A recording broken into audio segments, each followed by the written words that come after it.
Ladies and gentlemen, this is a public service announcement. For regular viewers and listeners of AWI Pod, please do not be offended, because this program contains good wrestling.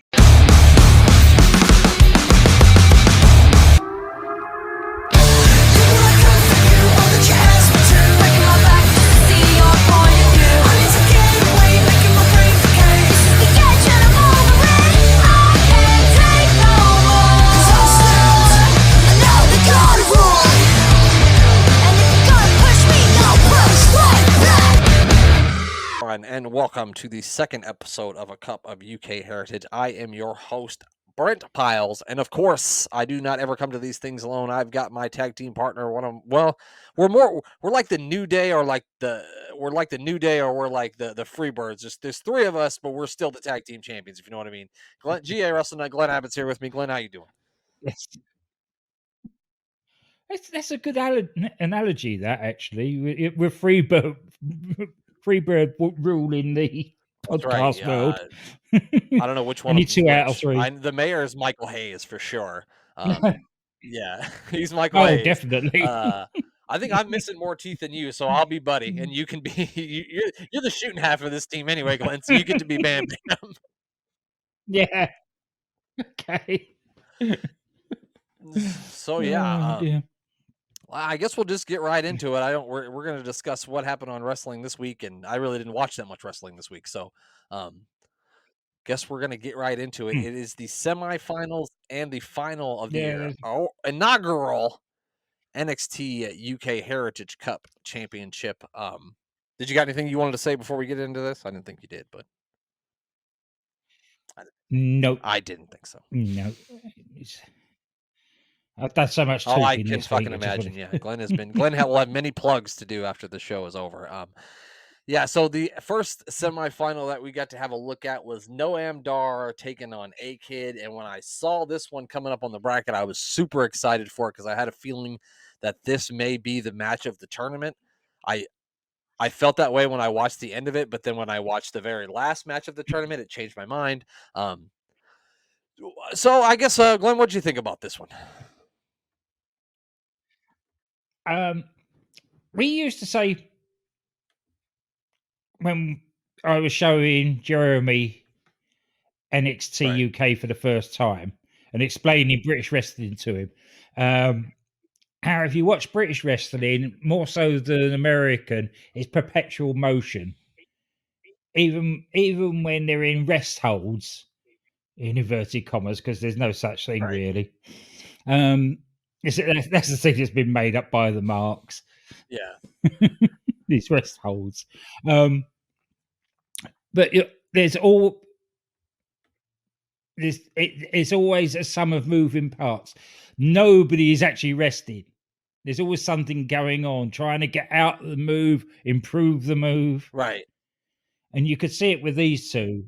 Every headlock or every arm bar, and there was a bit of twisting and bending and turning. And yeah, nobody in any of these matches lets someone put them in a hold without them trying to maneuver their way out of it or do something to try to get at least so they don't have as much leverage as they can get. They'll either, when someone tries to put them in an arm bar, they'll hold their hands together real tight. Or if someone tries to lock them, lock up their chin, they tuck their chin in real low. And that's just, you do see that a lot in wrestling, but at the same time, I don't think you see it, in modern wrestling as much as you should. Especially when you compare it to stuff like this, because like the level of mat wrestling in this, you don't get that in a lot of modern day wrestling matches. Will be the acid test is with so many more NXT UKs coming into the Performance Center and on the main roster, how the US audience will actually take to more mat-based wrestling. Right. And I think it might get lost on the younger generation because the younger generation likes all this running around 1,000 moves a minute.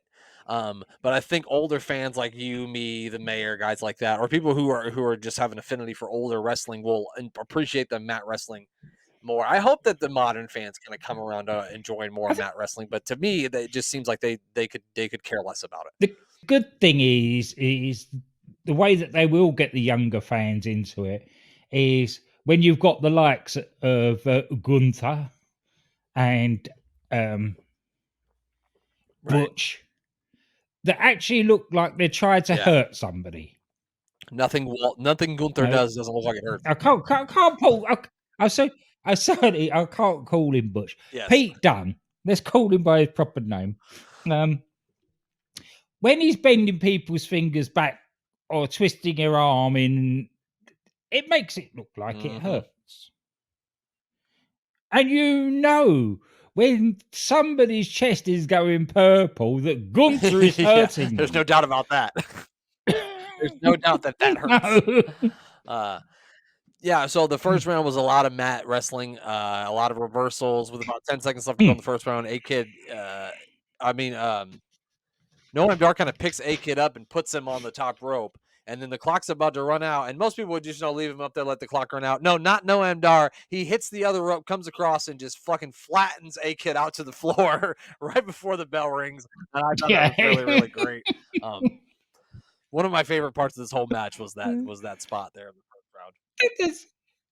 Yeah, and the way that he just sort of slinks back to his corner, the referee's having a go, and the A-Kid's all upset. And I don't do anything. What? Yeah. Me? What do you mean? There was at one end of the rounds, I think that Dar might have hit him after the bell or something. Or no, he had him in the submission. This was the first fall. The first fall was that Dar got A-Kid in a submission and tapped him out, and he held on to it after the bell rang, and the referee was kind of giving him the business in the corner, and Dar just puts his fingers in his ears like a child. Yeah. And I thought that was so funny. Yeah. That was in the third round.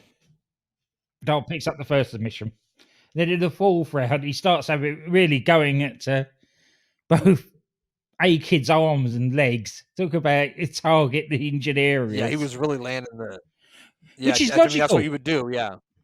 Which if you think, because especially if you've got somebody like A-Kid, who's basically a high performance bouncy wrestler, you take his base away from him.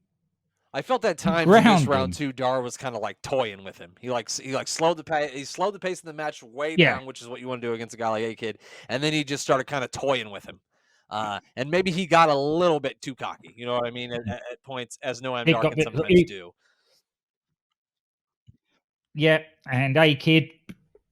Then it's just to get a fall back in the fourth, which is easy for you to say. A-Kid tries to lock in a sleeper, but Dar counters it. But then A-Kid counters with a bridge pin for the 3 count. If you don't know what a bridge pin is, he kind of has like they've got hold of each other's hands, kind of, and then he kind of maneuvers his legs forward and crosses them over Dar's legs for the 1, 2, 3. He kind of uses Dar's momentum against him because Dar was getting too cocky.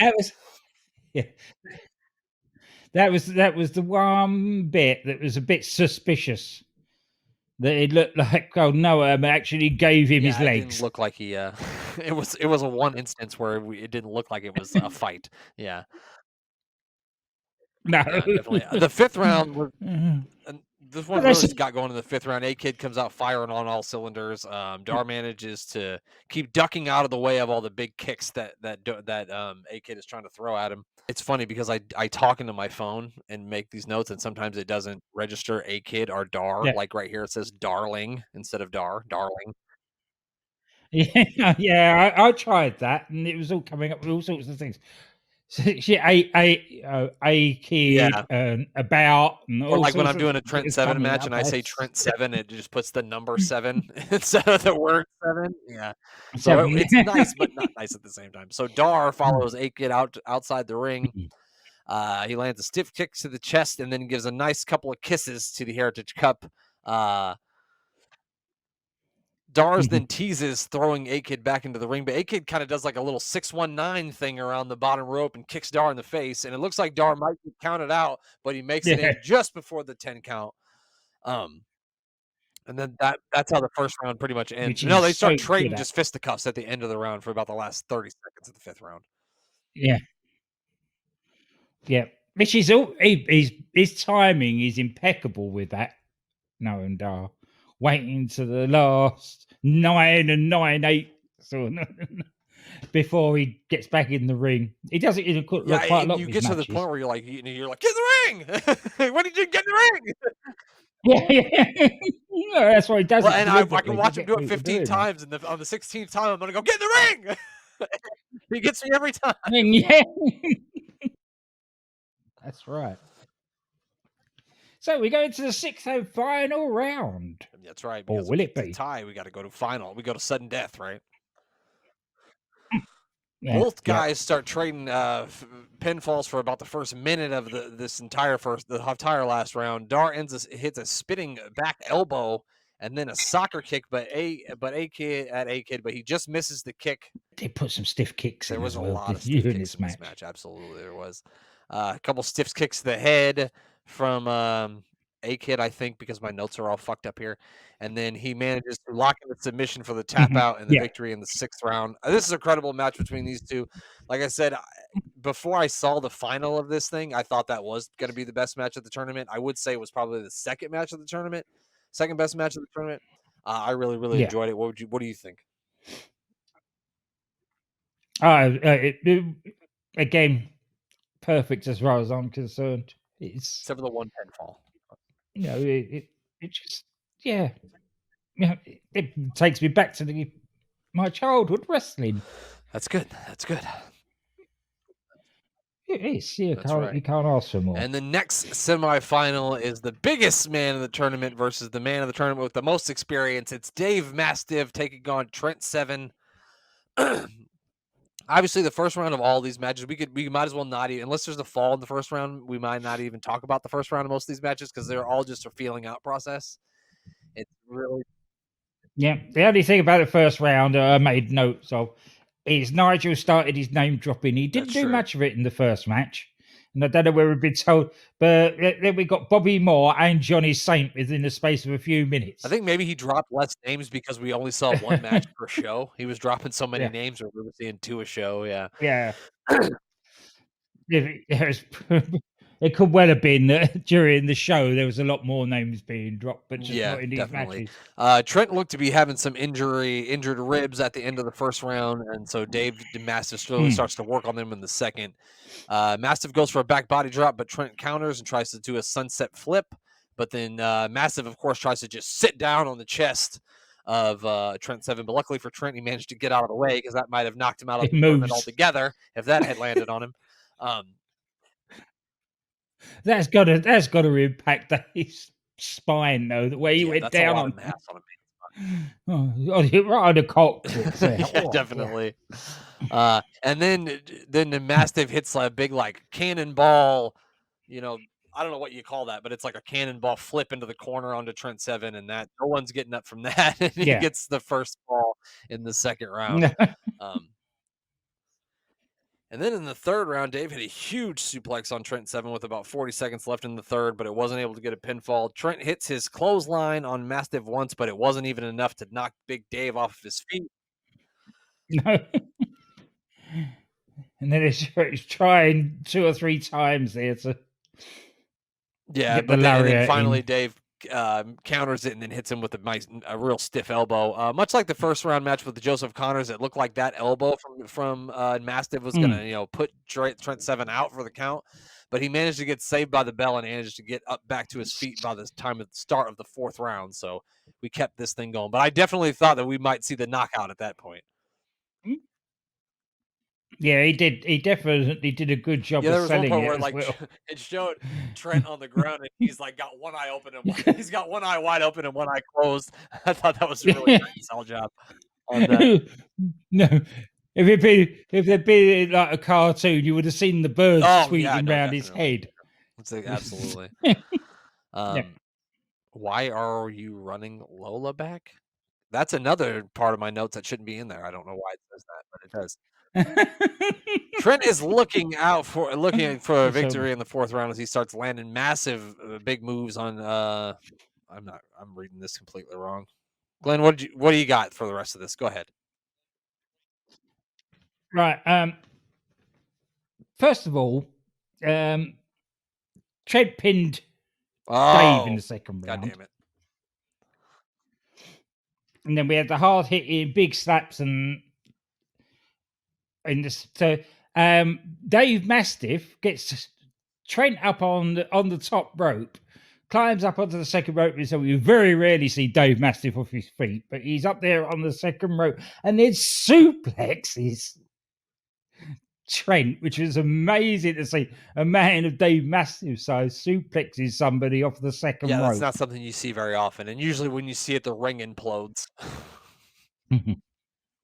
Yeah, and then round 4, that was when you got the drop kick and the power bomb, and then into the cannonball to get the equalizing fall. I got my rounds all mixed up here. Thanks, Glenn. For setting me straight. Yep. I had it right. I just had it in the wrong order. Yeah.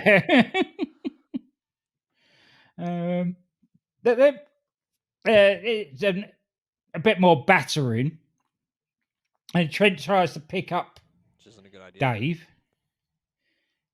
and doesn't manage it. But then, with a little bit of help from the ropes again, he manages to get him up, which is amazing, and hits him with the Birmingham hammer. That was really fucking impressive. I didn't think there was any way in the goddamn world that was going to happen, but yeah, that was really, really cool. No, and picks up the win. So we have A-Kid against Trent Seven in the final. That's right. We head to the they even show Trent, kind of looking, talking to the camera, looking at the cup, and A-Kid comes out and they do a little handshake. Which in between the semifinal and the final, there was a whole nother NXT UK episode that I've never seen before, and it's got Piper Niven versus Kaylee Ray in a Falls Count Anywhere match, and I'm gonna have to go back and watch that because I need to see it. Go back and watch it. Go back and watch that. Yeah, I definitely will go back and watch that. One of these shows too has the first Gunther versus Ilya Dragunov match, and I don't think I've ever watched that either, so I probably need to go back and take a look at that too. Oh, that's the first one. That's the hardest one of the I'm gonna have to three. check that one out. All right, and so the final is A-Kid taking on Trent Seven. It's kind of like the young kid, the young A-Kid taking on the savvy veteran Trent Seven. It's England versus Spain in the final. Glenn, how's that make you feel? I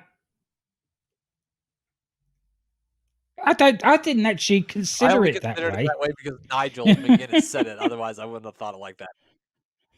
Yeah, I know. But, it's just weird because, like, when you think about it like that, like a lot of these guys are from a bunch of different places, but you just like my small American brain just lumps them all into one country, and I don't know why. That's because the WWE have just lumped them all into one country. Wrestling has done that to me. Yeah. Again, this one a real. And we also with Nigel McGuinness actually goes on about the origin of A-Kid. Oh, did he? Yeah, he apparently in Spain his name was Nino Anonymously or something, which is basically an anonymous kid. Translated to A-Kid. I think so. Interesting.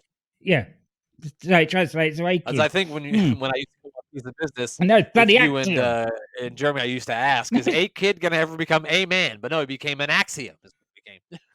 Yeah. An axiom. A real feeling out process in the first round, obviously, as most of these matches are. Lots of good submission wrestling, a lot of good transitions, a lot of good stuff like that in the first round. Yeah, rounds 1 and 2, there was not a lot to comment on apart from it was good wrestling. Lots of good mat wrestling. There was a really good point where, like, I thought the A-Kid was doing some really good, like, bridge up work because he was like bridged up on his neck, and Trent kept trying to bring his ample-sized belly down on the A-Kid stayed solid. I thought that was pretty impressive. I know they kept on selling that Trent had done a lot of training and lost weight for this, but he's still a hefty old lump. I don't think Trent Seven. He was bouncing around on A-Kid there Yeah, and quite well. AK was managed to hold tight, which I thought that was cool. It looked like he was trying to weaken Trent's Mm, arms, which makes a lot of sense with Trent. One of Trent's finishing maneuvers being that big short arm clothesline that he does. What's he call that? The yeah. 7 lariat or something like that. Um, That's what it 7 Lariat. Yeah, the 7 Lariat. is. Yeah. So AK locks in an armbar with about 30 seconds left in the second round, but Trent's able to hold on and get saved by the bell here. And Mhm. then was it the start of the third round, Glenn, where he just came flying out and kicked fucking Trent Seven's water bottle directly out of his hand? Yeah, big kicks. Yeah, big kicks from A-Kid. The bottle goes flying. It really This did. looks Yeah, it really impressive. looks cool. It did. Mm, Because the water goes flying everywhere, and yeah, it just looked really mm, cool. And then he tried to like yeah. run across and do another kick, but Trent managed to sidestep it, and then Trent landed some really stiff signature chops to Aikid's chest. And I know that Trent that Mm. like that Gunther chops really hard, but I don't know. Those things sound like gunshots.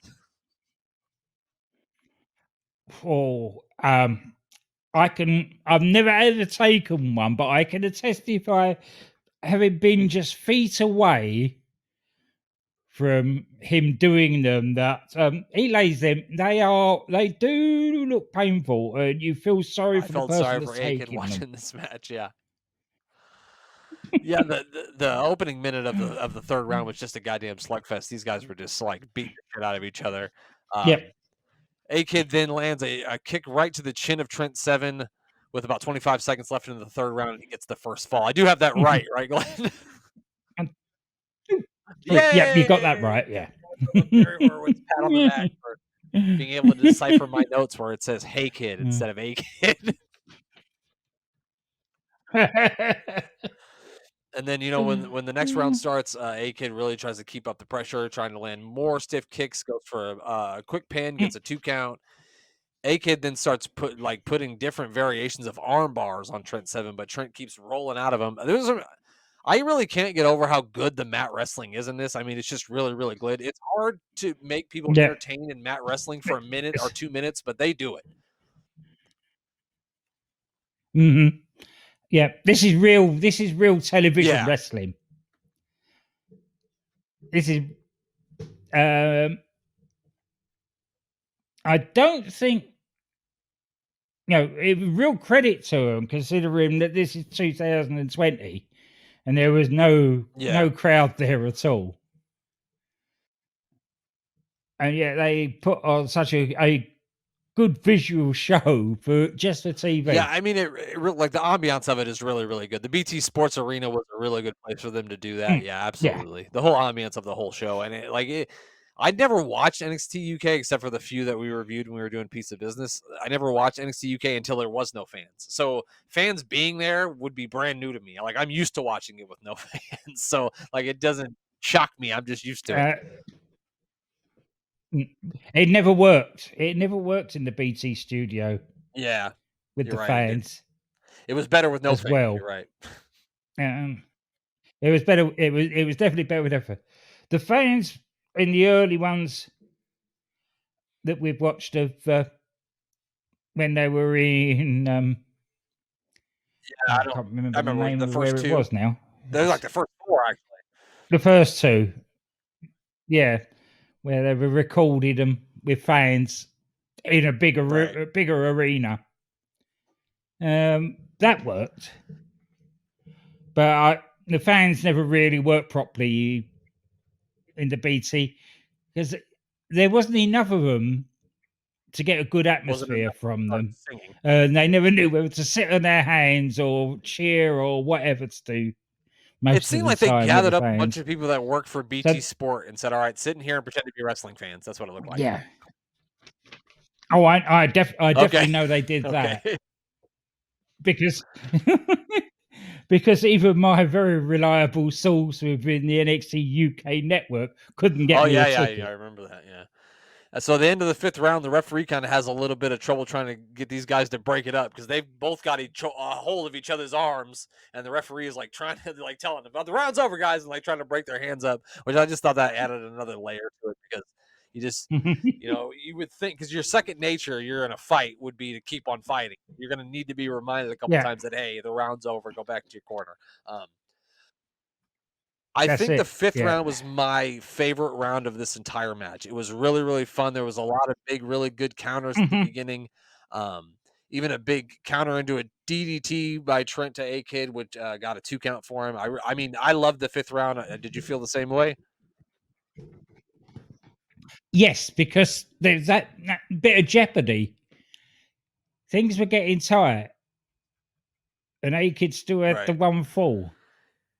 And then the part where they were kind of like they battled for position on the If top rope for like 20 seconds toward the end of the round, and then Trent. yeah, Go ahead. if they shot the bolt early and given Trent the equalising fall, it probably wouldn't have That's been as true because good. it was. I think it was probably the drama of the fifth round that really made it. You know, Yeah. That's what made the last It 2 was. rounds of this match really, really good. It was just because of the drama of it. Hmm. Yeah, so Trent's gonna hit a back body drop from the top rope on A-Kid, but he manages to counter it into a cross body, and he gets a 1 count because Trent once again is saved by the bell. So A-Kid is not able to get the pin here because the clock runs out. Which I love it when they do that. That's really, really good stuff. Yeah, yeah. Yeah, perfect timing again. So we go to round 6, and we get Nigel remind us that if everything is tied up after 6 rounds, it goes to Yeah, sudden death. Trent's scrambling in the last round here, trying to level up here so we can go to extra time. If we're talking in soccer Mhm. terms, he had a couple of really big Yeah, moves, including a dragon suplex and a what do they call that thing where you pick him up and slam him down on your? I know Seth Rollins does it, but I can't remember what it's fucking called. Where you pick him up for a suplex and then you slam him on their back. bench press. I don't know what that's fucking called. Yeah, it's a pre oh, it's a something press, I can't think of what it's called. Something like that. overhead I'm not press or sure. I don't know. something. It was that, and Yeah. he, he got a 2 count. Then A-Kid rolls up Trent, almost wins the match, but does not. Trent then hits that short arm clothesline that we talk about, but A-Kid still kicks out. And then Trent looks like he's gonna do something else, but then he ends up landing a burning hammer on A-Kid with about a minute and 40 seconds left. But that still does not get the 3 count from A-Kid because he's got his foot underneath the bottom rope. The rope. I also Yeah. love during this match there were times where Trent was just like, ah, ah, because he was so frustrated. Yeah. And I thought that was great. It added so much to it. And that was definitely one of them. Uh, the thing is, that's his own fault because he hit him so close to the rope that he didn't even need to put his foot No, it's out, already under. really. It was there under the rope. Yeah, so the That's referee right. did the right thing. It's a rope break. So Seven still needs a fall. A-Kid tries to lock in an armbar, but Trent rolls through and then puts all of his body weight on A-Kid's legs for the 3 count, and we tie things up in a very dramatic fashion here at the end of the round.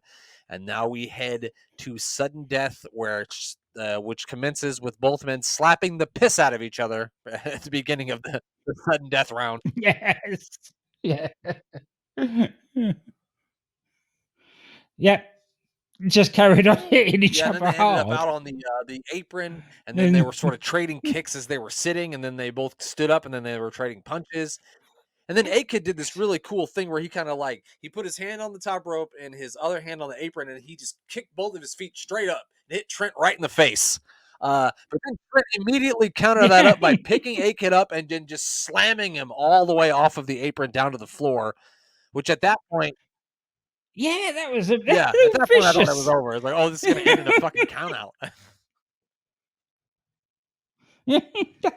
Oh, Yeah, it doesn't.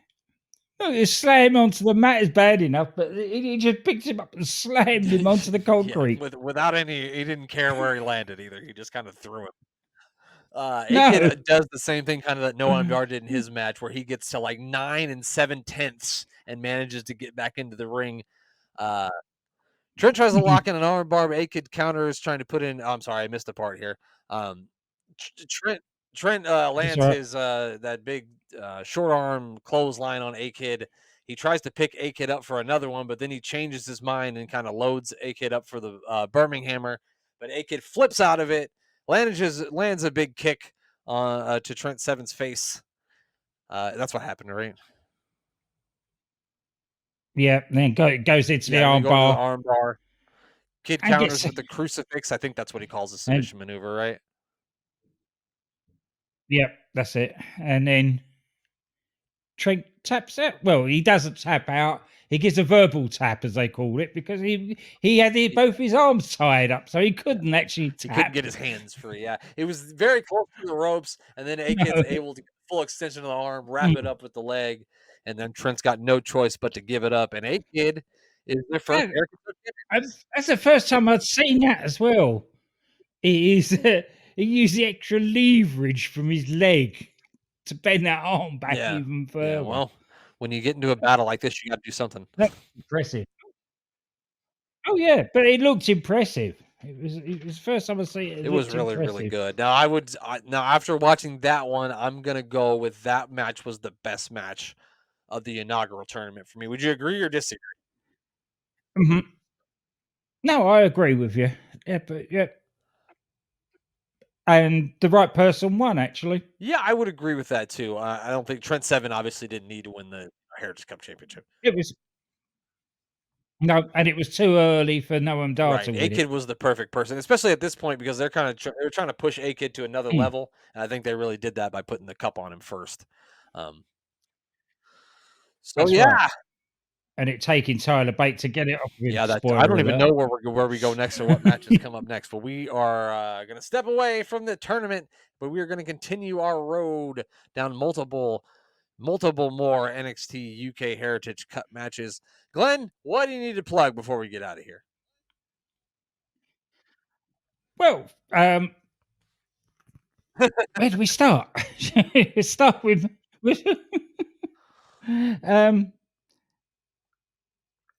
on Wednesday, I was invited onto Bang Bang Podcasts. Andy and I discussed the NXT Takeover Unstoppable from May the 20th, 2015, which included, if I can find the results. I know for a fact got Dash Sasha Banks versus Becky Lynch. Yep, Finn Balor against Tyler Breeze, which was a very good match. Bailey and Charlotte defeated Dana Brooke and Emma, and you have to listen to it for my views on that one. I have a feeling I think I might know some of them, Glenn. Yeah. Sasha and there was Blake Murphy against Big Cass and Enzo. Sasha Banks against Becky Lynch. Kevin Owens getting his as a champion. Sammy having his return with him with a surprise ending. I'll be out on so Monday, give that a listen. Okay, that's what I thought. It did. So it's already out because today's Wednesday. Sorry, Same day that Warrior or the past. I'm not sure. Yeah.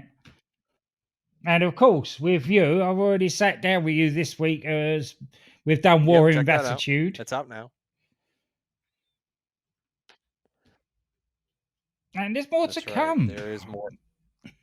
Gonna watch some dodgy wrestling later. We recorded this on Friday. We put this out on a Wednesday. We recorded on Friday. Tonight we will be recording an episode of The Mayor of Superstars. We are on the road to WrestleMania 9, Glenn.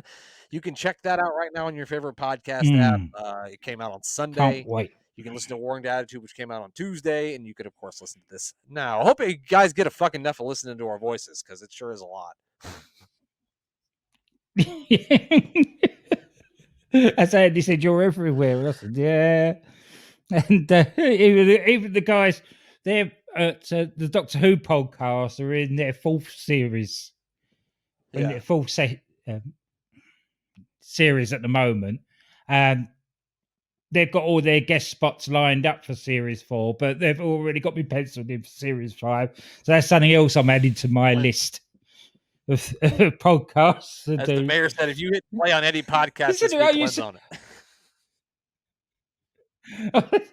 Considering that I only started to do one, and that's all I intended to do. I suddenly ended up Well, Glenn, I everywhere. guess that's what happens when you're worldwide. Anyway, make sure you give our buddy, our other Yeah. co-host, the other member of our Freebirds, the Mayor of Canton, a follow at Mayor of Canton on Twitter. Check out the Meal with the Mayor every Wednesday.